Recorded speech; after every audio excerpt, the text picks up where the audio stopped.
Bueno, qué gozo poder estar una vez más. Hemos cantado, hermanos, hemos celebrado la cena del Señor, hemos ofrendado. Ahora vamos a pasar a la exposición de la palabra de Dios. El tema que tenemos para esta tarde,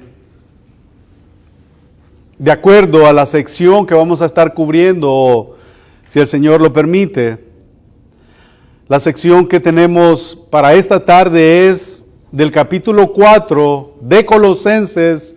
Y a esto es como que me acuerdo cuando predicamos acerca de Filemón, cuando predicamos acerca de Romanos, todas estas cartas. Ahora ya como que a medida que vamos avanzando, ya el apóstol Pablo a estas alturas ya empieza a dar muestras o empieza a dar señas que la despedida de la carta a los colosenses está en camino ahí.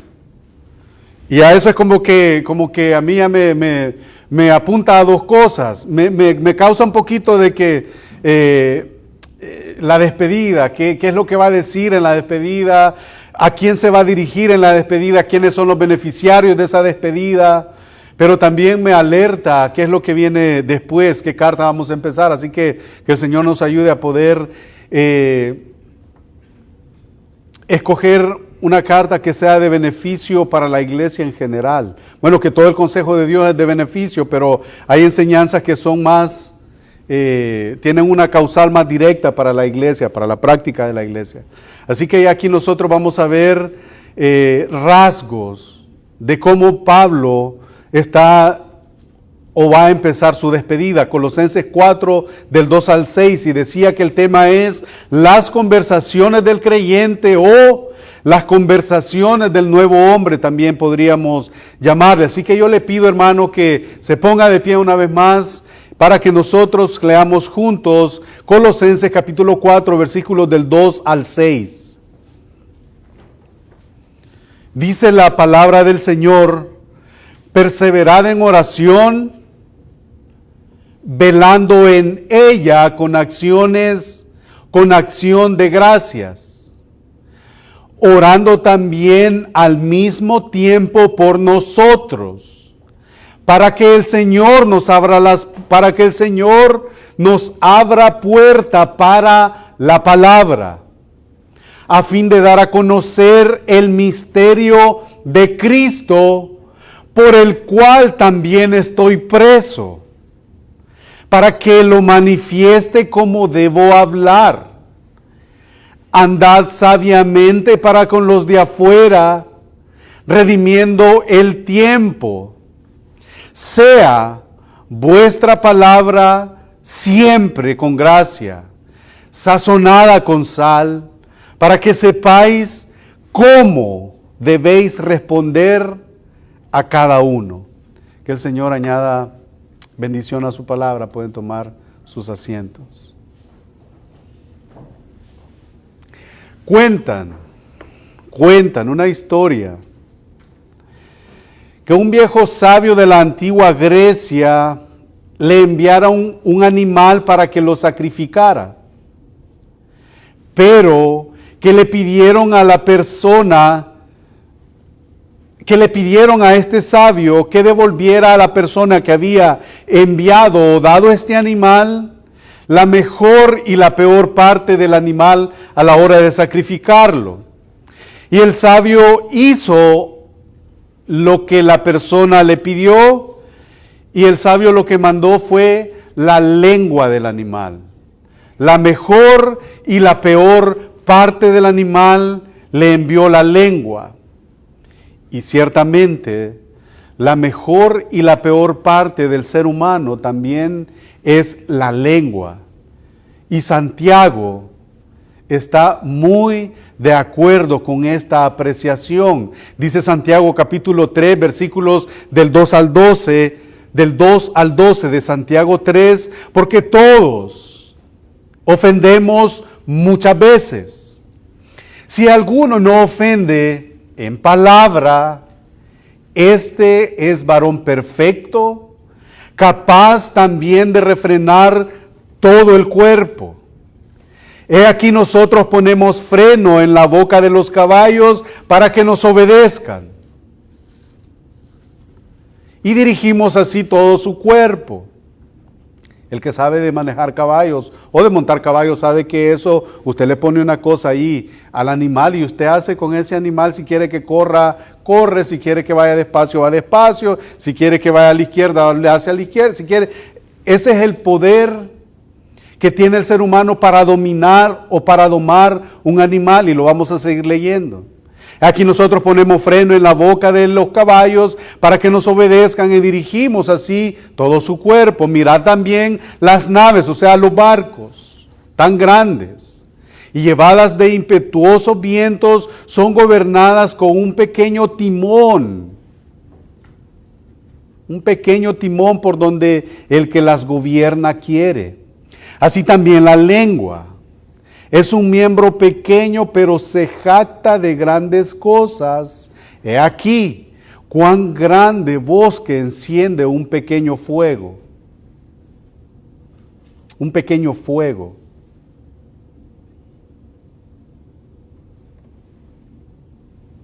Y la lengua es un fuego, continúa Santiago, un mundo de maldad. La lengua es un fuego, un mundo de maldad. La lengua está puesta entre nuestros miembros y contamina todo el cuerpo. E inflama la rueda de la creación, y ella misma es inflamada por el infierno, la lengua. Porque toda naturaleza de bestias y de aves y de serpientes y de seres del mar se doma y ha sido domada por la naturaleza humana. Pero ningún hombre puede domar la lengua, que es un mal que no puede ser refrenado, llena de veneno mortal. Con ella bendecimos a Dios y Padre, y con ella maldecimos a los hombres que están hechos a la semejanza de ese Dios que acabamos de bendecir. De una misma boca proceden bendición y de una misma boca procede maldición. Hermanos míos, dice Santiago, esto no debe de ser así. ¿Acaso alguna fuente hecha por una misma abertura? ¿Acaso alguna fuente hecha por una misma abertura, agua dulce y amarga? Hermanos míos, dice otra vez Santiago, ¿puede acaso la higuera producir aceitunas o la vid higos? Así también ninguna fuente puede dar agua salada y dulce. Eso es el poder que nosotros tenemos en un miembro tan pequeño como la lengua. Cuando nuestro Señor Jesucristo, y esto yo quiero que lo vayamos dejando ahí la lengua, porque lo vamos a ir atando a lo que es el mensaje, a lo que es la sección que nosotros tenemos. Cuando nuestro Señor Jesucristo le dijo a los fariseos en Mateo 12:34, generación de víboras, ¿cómo podéis hablar lo bueno siendo malos? ¿Cómo podéis hablar lo bueno siendo malos? Porque de la abundancia del corazón habla la boca. Ahí se sentó un gran precedente, se sentó una regla certera. Nuestro Señor sentó una regla certera. De manera que nuestras conversaciones, nuestras pláticas reflejan el tipo de persona que somos con mucha seguridad. Nuestras conversaciones, nuestras pláticas reflejan el tipo de personas que somos, con la agravante que la lengua habla con tanta facilidad y que es difícil de controlar. La manera de la que hablamos o lo que hablamos es con mucha seguridad el indicador más confiable de nuestra condición espiritual. La manera en la que hablamos, lo que hablamos. Mateo 12:37, más adelante del texto que acabamos de citar ahí en Mateo, dice, porque por tus palabras serás justificado y por tus palabras también serás condenado. Y en la sección que tenemos para esta tarde, capítulo 4 de Colosenses, versículos del 2 al 6, el apóstol sigue tratando el tema del nuevo hombre y su naturaleza que ahora es en Cristo, la naturaleza del nuevo hombre. Y eso lo vimos en el capítulo 3, versículo 5. Si ustedes quieren ir conmigo ahí, capítulo 3, versículo 5 de Colosenses, dice, hablando acerca de la nueva naturaleza del nuevo hombre, haced morir pues lo terrenal en vosotros, fornicación, impureza, pasiones desordenadas, malos deseos, avaricia, que es idolatría. Hablábamos acerca de dos listas. Estos tienen que ver con aspectos morales, la otra lista que veíamos tiene que ver con aspectos sociales, los problemas que nosotros nos acarreamos cuando no consideramos la manera en la que cómo vamos a hacer con nuestra sociedad, en nuestro entorno. De los versículos 5 al 17, siempre ahí de Colosenses, habló acerca de los distintivos personales del nuevo hombre. Para luego del versículo 18 hasta el 4.1 habló acerca de la vida del nuevo hombre, pero ya en el hogar como esposos, como esposas. Habló como padres, habló como hijos, habló acerca de empleados y acerca de empleadores. Eso es lo que tratamos hasta el capítulo 4, versículo 1. Y en este pasaje se extiende y pasa a incluir a los no creyentes. Y si ustedes se fijan en la lectura que nosotros tuvimos, y se enfoca en la conversación del nacido de nuevo, ya que se trata de una de las cosas en la que el mundo está muy atento y que toma como base a la hora de juzgarnos como cristianos y a la hora de juzgar el cristianismo en sí mismo y a la hora de indagar en el efecto transformador que el Evangelio debería de tener en aquel que dice que es un nacido de nuevo, que es un cristiano, que es un hijo de Dios.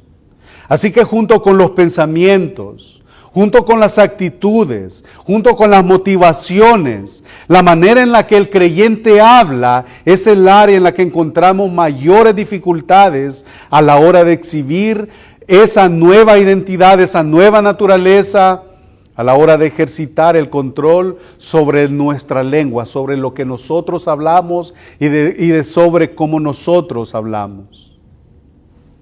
Pablo, al referirse para con los de afuera,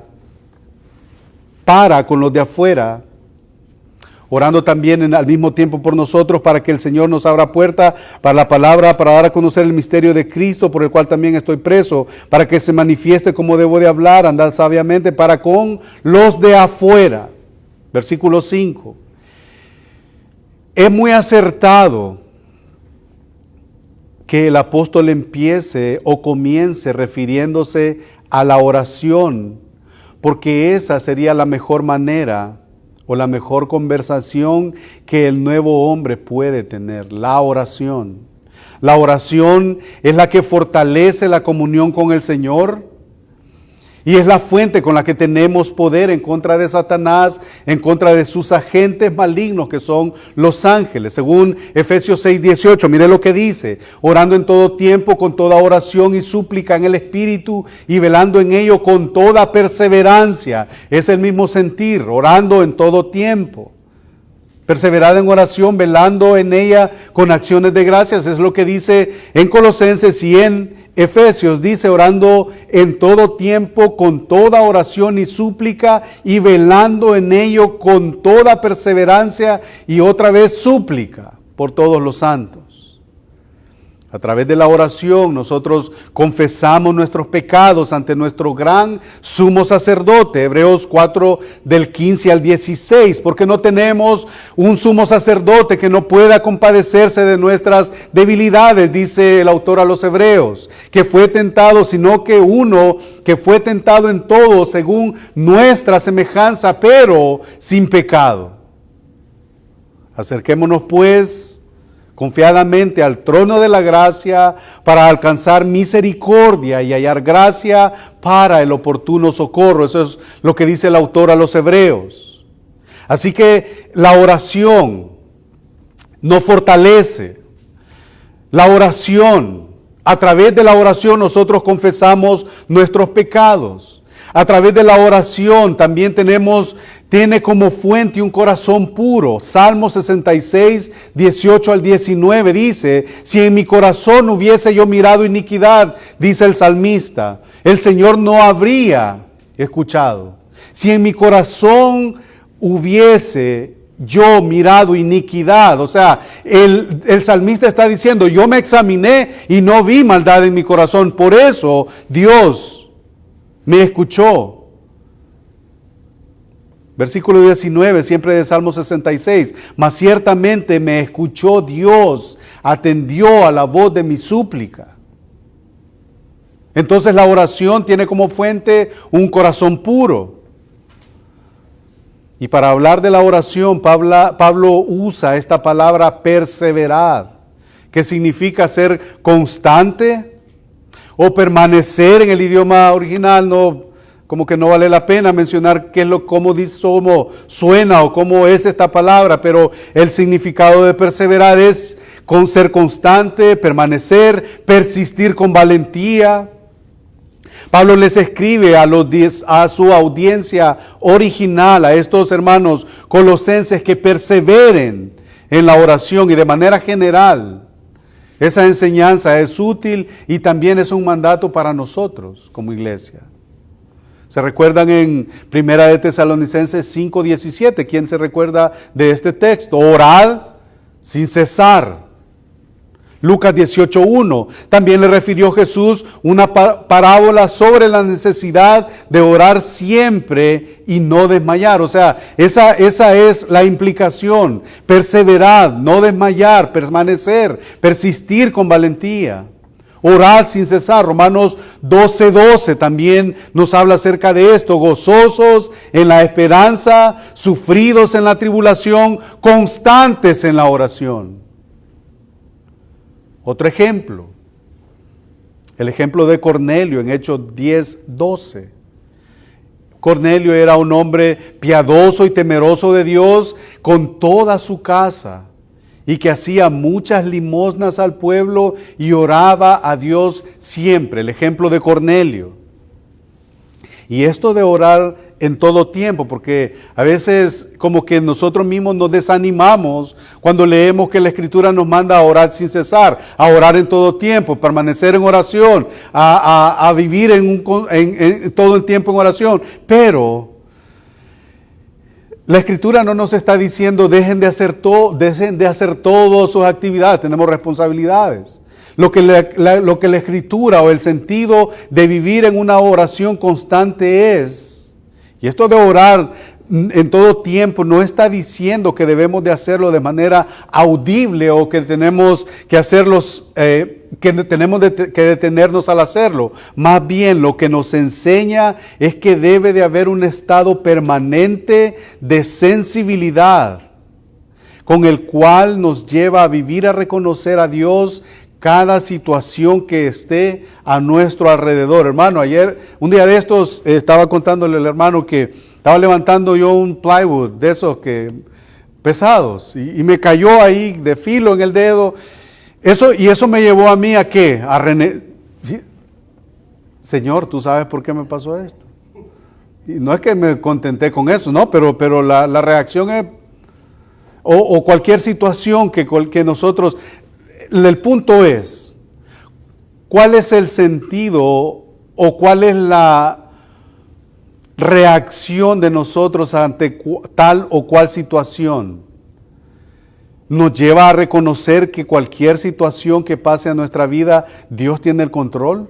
¿O yo quiero exhibir o hacer resaltar una reacción que no es la correcta? Nos enseña orar sin cesar, es que debe de ser un estado permanente de sensibilidad. O sea, Señor, gracias. Señor, tú tienes el control. Pero que obviamente no está descartando que debemos de ser activos en nuestra vida de oración. Hermanos, la oración en sí misma es un misterio. Porque si nosotros conocemos un atributo de Dios, son muchísimos, Pero pensemos por un momento en el atributo que Dios todo lo conoce. ¿Por qué nosotros hemos de venir y orar si Dios todo lo conoce? ¿Por qué nosotros hemos de venir y orar si Dios es soberano? Si ya Él sabe lo que va a pasar mañana, si yo tengo una enfermedad, Él sabe si yo voy a tener una consecuencia mortal o si voy a terminar recuperándome. El Señor ya lo sabe, entonces ¿por qué nosotros tenemos que orar? La invitación es a orar, hermano. La oración es un misterio, como un Dios que todo lo puede, que todo lo sabe, que es suficiente, a nosotros nos pide orar. Yo no sé si les pasa a ustedes, pero en la mayoría de los casos, y hablo personalmente, uno se levanta, sale, va, viene, y no se acordó de Dios. Y eso lo único que la enseñanza bíblica nos pone a nosotros a relucir, es que nosotros estamos llenos de orgullo, estamos llenos de mucha autosuficiencia. ¿Para qué orar si yo puedo yo solo? Que nos creemos muy autosuficientes, no nos creemos dependientes de la provisión o de la soberanía de Dios. La invitación de Cristo es que pidan y se os dará, dice la Escritura, una oferta que tiene una garantía, y esa garantía está relacionada con las riquezas en gloria, es eterna. Pero frecuentemente esta acción de orar o este medio de gracia que el Señor nos ha otorgado, como es la oración, muchas veces o frecuentemente la usamos mal. Que dice también la Escritura: ustedes piden, pero piden mal, porque piden para sus deseos, para sus concupiscencias. Frecuentemente el hombre va donde Dios, y Dios considera esto una verdadera pobreza, porque el hombre llega y le pide a Dios las migajas del mundo, las cosas del mundo. El mundo o el cristiano está más contento con las migajas del mundo que con las riquezas celestiales que están exhibidas a lo largo de la palabra de Dios. Y el problema no es que pedimos mucho. El problema es que pedimos poco y nos conformamos con poco, porque las riquezas de este mundo nos satisfacen. Las riquezas de este mundo muchas veces satisfacen nuestro corazón. Examinemos las oraciones de nosotros. Examinemos las oraciones de nosotros. Un ejercicio, solamente acordémonos de las oraciones de nosotros. Si oramos también. ¿Qué gobierna las peticiones que usted expresa hacia Dios? ¿Qué hay en sus oraciones? Hay, Señor, Padre nuestro que estás en los cielos, te pido y te pido. Y ahí empezó, no hubo unas acciones de gracias como lo vamos a ver. Solo hay peticiones y peticiones y peticiones.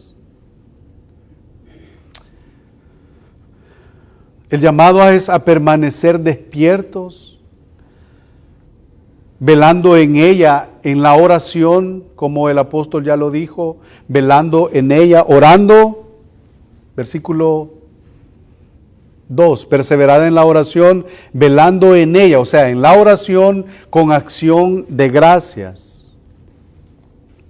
El llamado, velando en ella, el llamado es a permanecer despiertos, a no dormirnos. ¿Se recuerdan lo que sucedió con sus discípulos en el Getsemaní? Mateo 26, del 40 al 41. Vino a sus discípulos y los encontró durmiendo. ¿Y qué fue lo que le dijo a Pedro?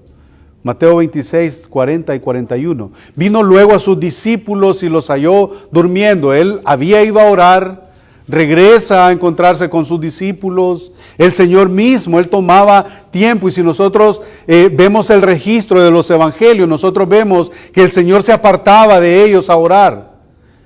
Iba Él solo a orar, y cuando regresaba en una de estas veces, en el Getsemaní, vino luego a sus discípulos y los halló durmiendo, y dijo a Pedro: así que no habéis podido velar conmigo una hora. O sea, no tuviste la fuerza para poder permanecer en oración conmigo. No se enojó. El Señor no le reprochó. Más bien, en el versículo 41, Él le dice por qué es que Él tiene que permanecer alerta, despierto y orando. Velad y orad para que no entréis en tentación. El Espíritu, o sea, yo sé que nosotros queremos, yo quiero orar. Pero ¿qué sucede cuando yo voy a ese momento de oración? Y algunos, yo estuve leyendo, perdón, y algunos consideran y recomiendan que usted sea intencional a la hora de orar y que busque el mejor momento, el mejor tiempo para poder orar. No le vaya a pasar como me pasa a mí, que a la hora de que los niños se van a acostar apago las luces, todos se apagan ahí y acostados ahí, ¿quién no se va a dormir orando? Velad y orad para que no entréis en tentación. El espíritu, la verdad, está dispuesto, pero la carne porque si yo hago la pregunta, hermano, ¿usted quisiera tener una vida de oración? Yo sé, hermano, yo sé que usted sabe lo que es la oración y su respuesta va a ser, sí, yo quisiera tener una vida de oración. Sin embargo, la carne es débil. Se recomienda, como les decía, que los cristianos debemos de ser intencionales y debemos de escoger tiempos para la oración. Luego, continuando con nuestro texto, acciones de gracias. Velando en ella, perseverad en oración, velando en ella con acciones de gracias. La oración, hermanos, con mucha frecuencia se vuelve un momento solamente de pedir y lo único que contiene son solicitudes, como si eso fuera únicamente orar, pedir y pedir. Pero la invitación en la Escritura es a estar llenos de gratitud también. Y hay tantas cosas por las cuales pudiéramos pasar un largo periodo de tiempo orando, solamente agradeciéndole a Dios a través de nuestra oración, sin ni siquiera decir una petición. Pudiéramos pasar un buen rato orando. Nosotros pudiéramos ahorita empezar una oración y solamente agradecer, Señor, gracias por esto, Señor, gracias por lo otro, y pudiéramos pasar un tiempo prolongado sin mencionar una petición. Hay tantas cosas por las cuales podemos pasar un buen tiempo delante de Dios reconociendo lo que Él ya hizo a nuestro favor. Por ejemplo, como creyentes, nos gozamos de múltiples bendiciones, de múltiples privilegios. Una de las cosas por las que nosotros podemos llegar al Señor con acciones de gracias es porque sabemos que el Señor está cercano. Yo voy a citar los textos, si usted quiere los anota, tampoco los voy a leer. Salmo 75:1 por cuestión de tiempo. El Señor está cercano a nosotros, Salmo 75:1. Porque tenemos la provisión de Dios, Hebreos 27:31. Porque tenemos su perdón, porque tenemos su salvación, Romanos 6:17. Porque las promesas eternas que tenemos en Él, 1 Corintios 15:57, 2 Corintios 2:14. Por el propósito que tenemos en Dios, Romanos 8:28. ¿Se recuerdan qué dice Romanos 8:28? Porque a los que aman a Dios todas las cosas le ayudan a bien.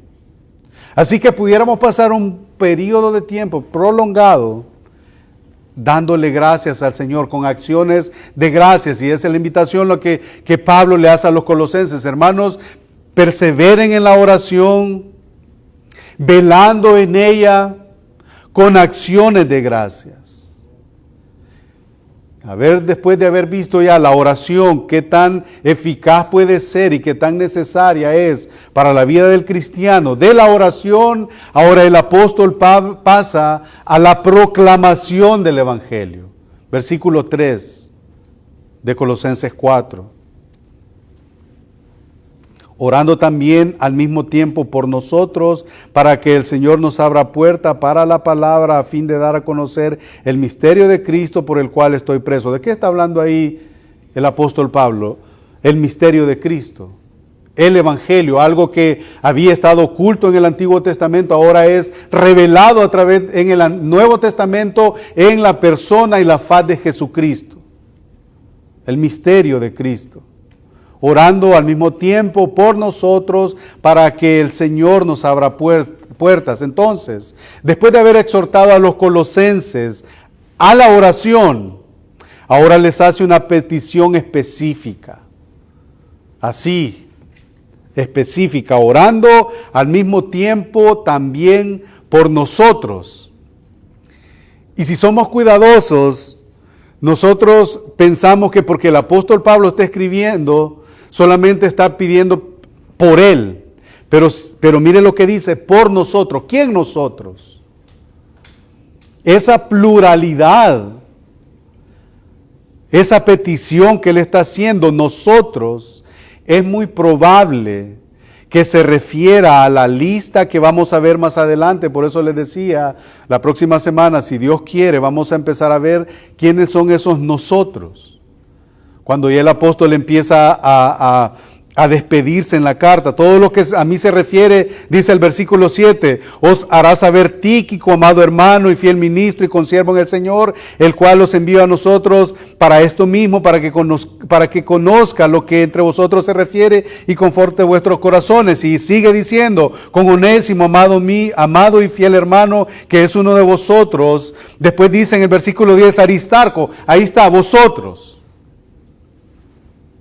Orando al mismo tiempo también por vosotros. No quiero adelantar el tema para la próxima semana, ya me metí un poquito. Orando al mismo tiempo también por nosotros. Esa pluralidad se va a referir a ellos.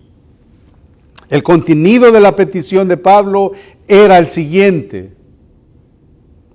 Y pongamos atención a esto. El contenido de la petición de Pablo era el siguiente. 2 puntos. Oren porque quiero ser próspero. Oren para que Dios conceda los caprichos de mi corazón. Oren para que yo sea más famoso en las redes sociales.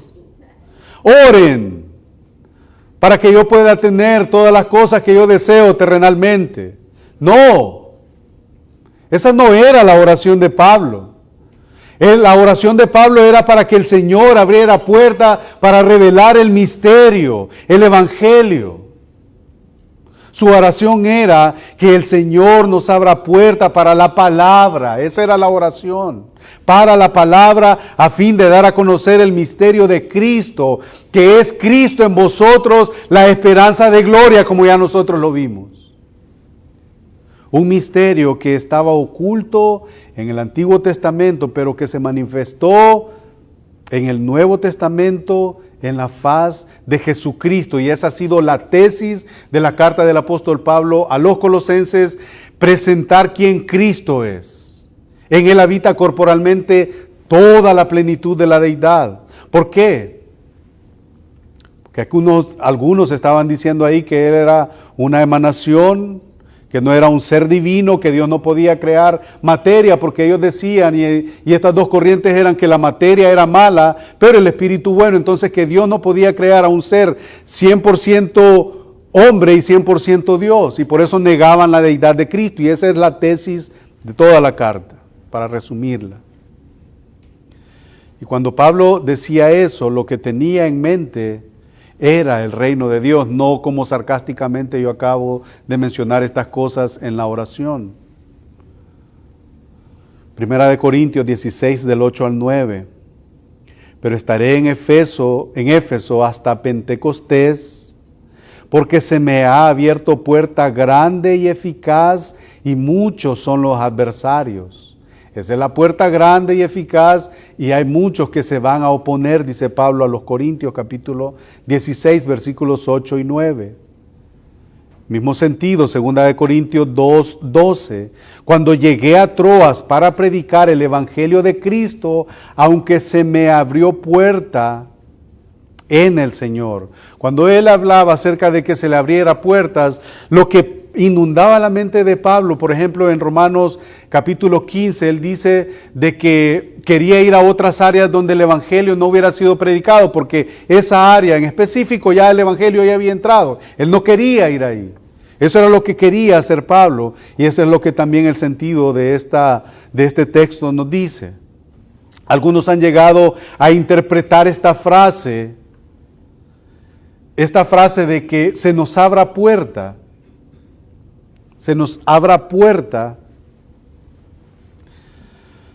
es que Pablo quería o era verse fuera de la prisión.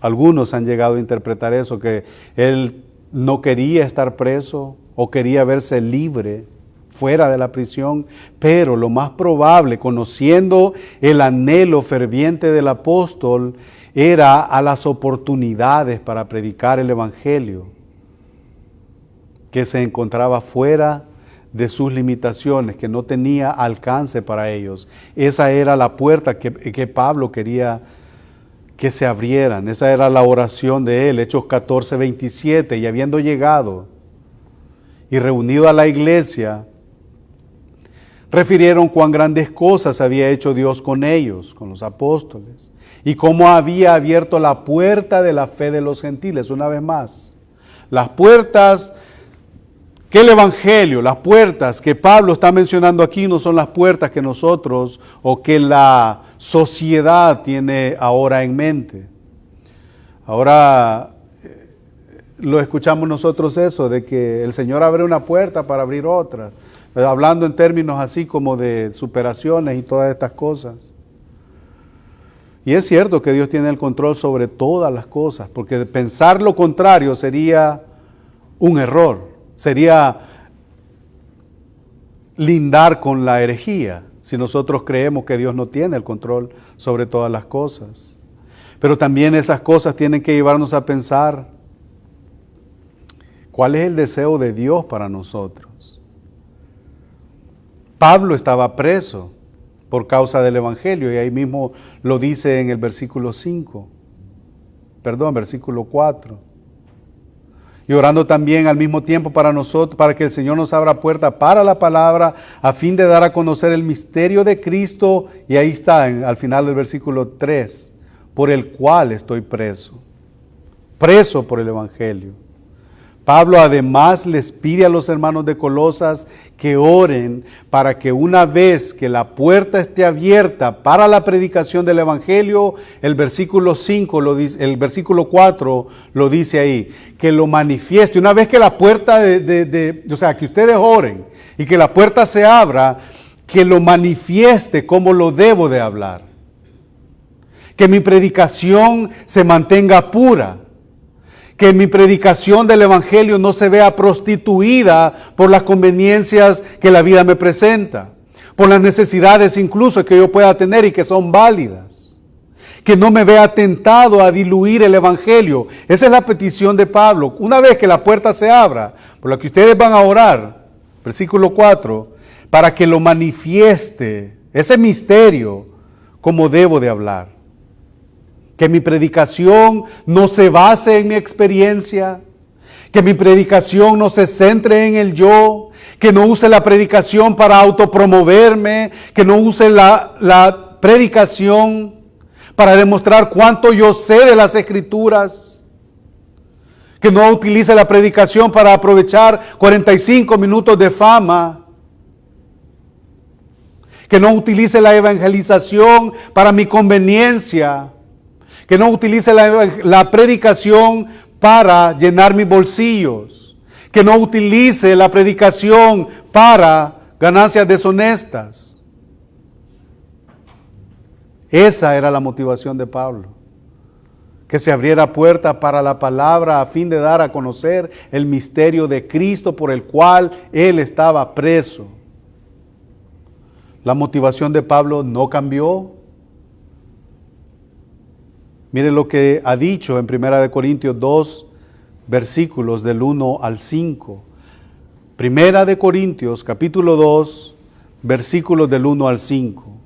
Así que, hermanos, cuando fui a vosotros para anunciaros el testimonio de Dios, no fui para que vieran en mí cuánta capacidad yo tengo. No fui con excelencia de palabras o de sabiduría, pues me propuse no saber nada entre vosotros, cosa alguna, sino a Jesucristo y a este crucificado. Esa es la veracidad del Evangelio, esa es la efectividad del Evangelio, esa es la realidad del Evangelio. A este crucificado. Y estuve entre vosotros con debilidad. Yo siendo Pablo estuve ahí con debilidad. Yo subí al tercer cielo, estuve con debilidad. Y con mucho temor y con mucho temblor. Y ni mi palabra, ni mi predicación fue con palabras persuasivas de humana sabiduría, sino con demostración del Espíritu Santo y de poder, para que vuestra fe no esté fundada en las cosas y en la basurita que yo les quiera decir, sino que esté fundada en el poder de Dios. Ese es el mensaje del Evangelio. El mensaje del Evangelio. ¿Cuál es el mensaje del Evangelio entonces? Ese misterio que había estado oculto, por el cual Pablo está preso. Gálatas capítulo 6, versículo 1. El Evangelio, según Romanos 1, 16, porque no me avergüenzo del Evangelio. ¿Por qué? Porque es poder de Dios para salvación. Y ahora nosotros escuchamos de diversos evangelios, pero el Evangelio solo es uno. El Evangelio es que usted y yo éramos pecadores. El Evangelio es que usted y yo necesitábamos misericordia y gracia.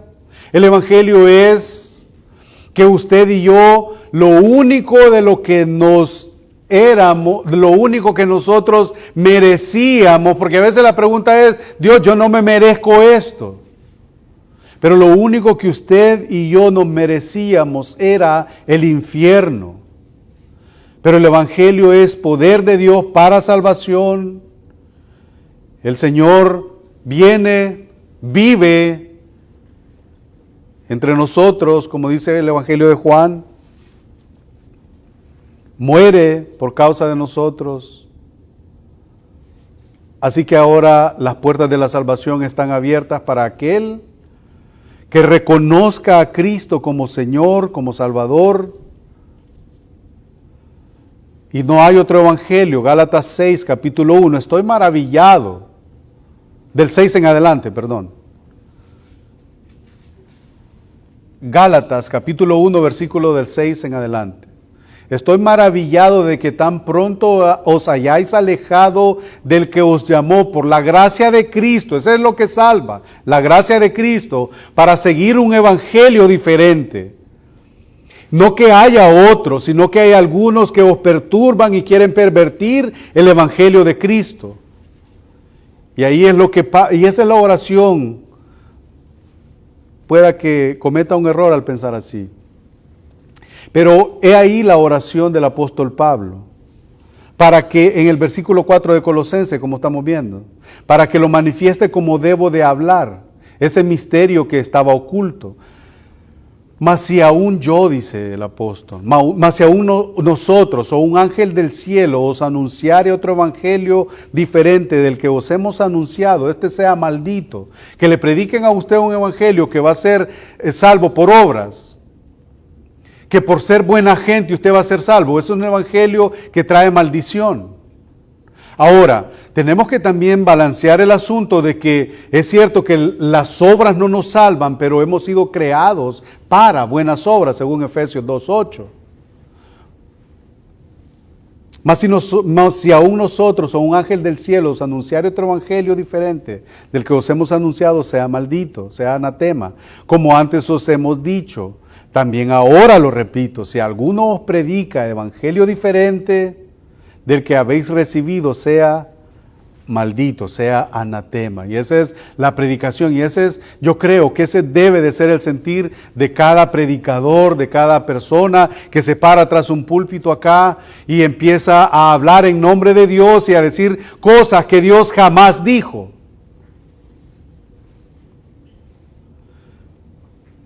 Dios jamás dijo que Él complacería todos los caprichitos de mi corazón. Nunca dijo eso. Porque la mayor necesidad del hombre no es cosas. La mayor necesidad del hombre es que está cargado de pecado y que necesita un Salvador.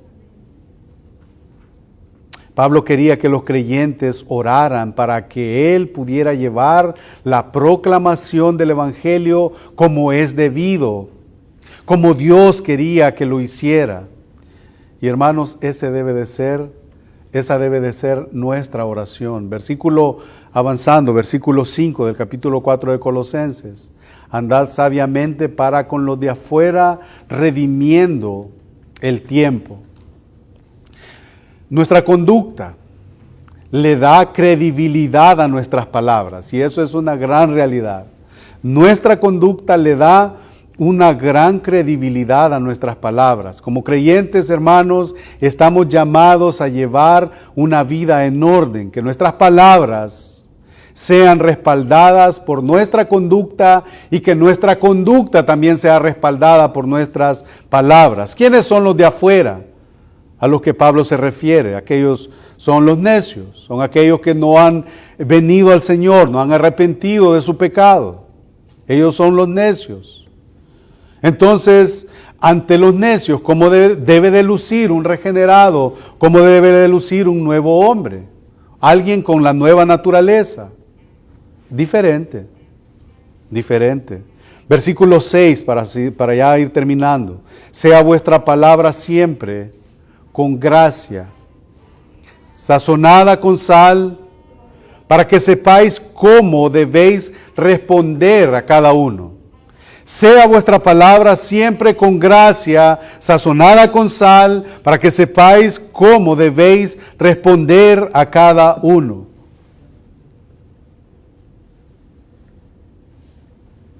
Como dijimos, la sal es utilizada para algunas cosas. La sal, es cierto, si la ponemos sobre una herida, arde. Pero también es cierto que la sal, si nosotros la utilizamos para mantener algo fresco, también la mantiene. Entonces el apóstol usa ahí esa ilustración, que nuestras palabras, que vuestra palabra siempre, sea vuestra palabra siempre con gracia, sazonada con sal. Procurad que no queme mucho, pero procurad también que sea a causa de que algo se va a mantener puro. Que se va a mantener puro. Aquí no hace referencia, el apóstol no hace referencia a la predicación del Evangelio, sino más bien a las conversaciones diarias que nosotros tenemos. ¿No sería coherente que la conversación del creyente tenga tintes vulgares, que permita cualquier elemento de una boca no regenerada, de una boca no redimida? Así que, hermanos, la exhortación de Pablo a los colosenses era: perseveren en la oración, perseveren en la oración y velen en ella con acción de gracias. Oren también al mismo tiempo por nosotros, o sea, por todos los que están presos conmigo, para que el Señor nos abra puerta para la palabra, a fin de dar a conocer el misterio de Cristo, por el cual también estoy preso, para que lo manifieste de manera correcta, para que lo manifieste como debo de hablarlo.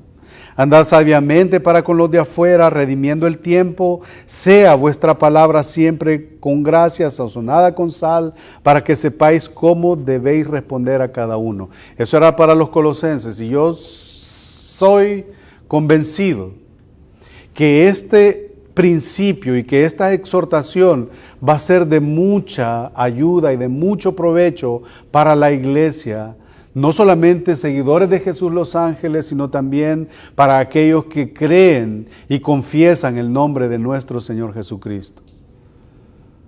Quiera Dios que podamos vivir a la luz de estas cosas, de que si queremos orar, el Espíritu quiere, pero la carne es débil. Estamos cansados. Pero debemos de hacerlo. Busquemos un buen tiempo, busquemos un buen espacio para poder hacerlo. Procuremos que el orar a Dios y que siempre tener una actitud de acción de gracias. De esa manera nosotros vamos a ser movidos a poder conversar con los de afuera, de una manera que corresponda a un hijo de Dios. Si hay alguien acá entre nosotros o si alguien va a escuchar este mensaje, nosotros estamos ubicados en el 1049 West 149 Street en Gardena, California. Si quiere visitarnos y si alguien está acá y quiere ponerse a cuentas con el Señor, aquí no se trata de que va a pasar al frente y vamos a empezar a votar. No, el Evangelio es poder de Dios para salvación. Así que vamos a orar, rogando a Dios por misericordia, para que el Señor nos prospere en nuestro deseo por Él. En nuestro deseo por Él. Padre,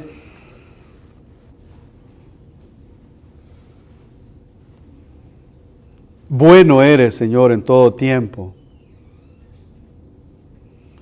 Que sea alabado tu nombre, Señor, entre los mortales. Que sea alabado, Señor, y que sea exaltado tu nombre a través de tu iglesia, a través de tu pueblo, Señor. Ten misericordia de aquel, Señor, que es de afuera, como lo hemos visto ahora. Y a nosotros que somos de adentro del reino, que nos ayudes, Señor, a vivir sabiamente para con ellos. Sabiendo, Señor, que somos templo del Espíritu, que somos sal y luz, que somos libros abiertos. Te damos las gracias, Señor, por tu infinito amor. Te damos las gracias, Señor, por el regalo del perdón. Te damos las gracias por el regalo de la vida eterna. Te damos las gracias, Señor, por el regalo de la misericordia. Te damos las gracias, Señor, por lo que nosotros traemos puesto. Te damos las gracias, Señor, por que provees un techo donde nosotros habitamos. Te damos las gracias, Señor, porque tenemos una mesa donde poner un plato con comida. Te damos las gracias, Señor, porque hay un plato que va a ser servido en esta tarde para nosotros. Te damos las gracias, Señor, porque nuestros pulmones pueden respirar. Te damos las gracias, Señor, porque nuestros ojos pueden ver. Te damos las gracias, Señor. Te damos las gracias, Señor, por todo. Gracias, Señor, porque nos has permitido también en esta tarde estar reunidos como iglesia y te hemos cantado y hemos recordado tu muerte, tu resurrección, tu pronto regreso. Hemos sido expuestos a tu palabra, Señor. Gracias por todo. Y de antemano, Señor, gracias por lo que harás con tu iglesia. Gracias porque un día nos levantarás, Señor. Oramos, Señor, estas cosas, que tu palabra, Señor, transforme mi corazón y que transforme, Señor, el corazón de cada uno de nosotros. En Jesucristo y para su gloria oramos. Amén. Dios les bendiga, hermanos. Les esperamos.